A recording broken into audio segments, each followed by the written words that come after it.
April 22, 2025ರಂದು ಪಹಲ್ಗಾಮ್ನಲ್ಲಿ ಪ್ರವಾಸಿಗರ ಮೇಲೆ ನಡೆದ ಭಯೋತ್ಪಾದಕರ ದಾಳಿಯಲ್ಲಿ 26 ನಾಗರಿಕರು ಸಾವನ್ನಪ್ಪಿದ್ದಾರೆ.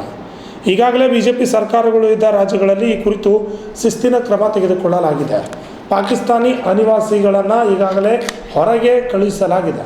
ಪಾಕಿಸ್ತಾನಿ ಪ್ರಜೆಗಳನ್ನು ಅನೇಕ ಬಿಜೆಪಿ ಸರ್ಕಾರ ಇರುವಂಥ ರಾಜ್ಯಗಳಲ್ಲಿ ಅವರನ್ನು ವಾಪಸ್ಸು ಕಳಿಸುವಂಥ ಕ್ರಮ ತೆಗೆದುಕೊಳ್ಳಲಾಗಿದೆ.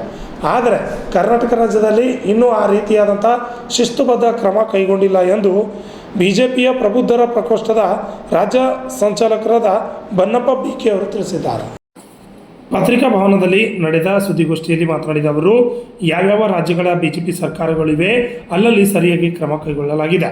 ಎಲ್ಲಿ ಬಿಜೆಪಿ ಸರ್ಕಾರಗಳು ಇಲ್ಲ ಅಲ್ಲಿ ಕ್ರಮ ಕೈಗೊಂಡಿಲ್ಲ, ಅವರು ಆಸಕ್ತಿ ತೋರಿಸಿಲ್ಲ. ಅದೇ ಸಾಲಿಗೆ ಕರ್ನಾಟಕ ಸರ್ಕಾರ ಕೂಡ ಒಂದಾಗಿದ್ದು, ರಾಜ್ಯ ಕಾಂಗ್ರೆಸ್ ಸರ್ಕಾರವು ಅಕ್ರಮ ವಲಸೆ ಬಂದ ಪಾಕಿಸ್ತಾನ ಪ್ರಜೆಗಳನ್ನು ಹೊರಹಾಕಬೇಕು ಎಂದರು. ಬ್ಯೂರೋ ರಿಪೋರ್ಟ್, ರಾಜ್ಯ 32 ಕನ್ನಡ ನ್ಯೂಸ್, ಕಲಬುರಗಿ. ಏಪ್ರಿಲ್ 22, 2025ರಂದು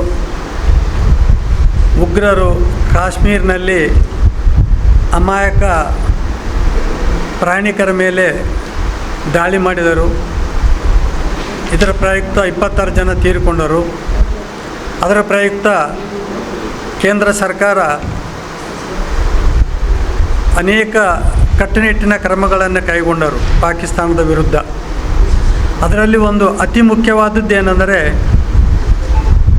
ಪಾಕಿಸ್ತಾನದವರು ಭಾರತದಲ್ಲಿ ಅಕ್ರಮವಾಗಿ ಯಾರು ನೆಲೆಸಿರ್ತಾರೆ ಅವರನ್ನು ಇಲ್ಲಿಂದ 48 ಗಂಟೆಗಳ ಒಳಗೆ ಪಾಕಿಸ್ತಾನಕ್ಕೆ ಕಳಿಸಬೇಕೆಂದು ಅವರು ಆದೇಶಿಸಿದರು. ಆದರೆ ಎಲ್ಲೆಲ್ಲಿ BJP ಸರ್ಕಾರಗಳಿವೆ ಅಲ್ಲಿ ಈ ಕ್ರಮವನ್ನು ಕೈಗೊಂಡಿದ್ದಾರೆ. ಆದರೆ ಎಲ್ಲಿ ನಾನ್ BJP ಗೌರ್ಮೆಂಟ್ ಇವೆ ಅಲ್ಲಿ ಪಾಕಿಸ್ತಾನಿಯರನ್ನು, ಭಾರತದಲ್ಲಿ ನೆಲೆಸತಕ್ಕಂಥ ಪಾಕಿಸ್ತಾನಿಯರನ್ನು ಹೊರಗೆ ಕಳಿಸುವುದು ಅಷ್ಟು ಕ್ರಮ ಕೈಗೊಂಡಿಲ್ಲ ಮತ್ತು ಆಸಕ್ತಿ ತೋರಿಸಿಲ್ಲ. ಅದರ ಪ್ರಯುಕ್ತ ಇವತ್ತು ಈ ಅಭಿಯಾನ ಪತ್ರಸಾಯಿ ಅಭಿಯಾನವನ್ನು ನಾವು ಕೈಗೊಂಡಿದ್ದೇವೆ.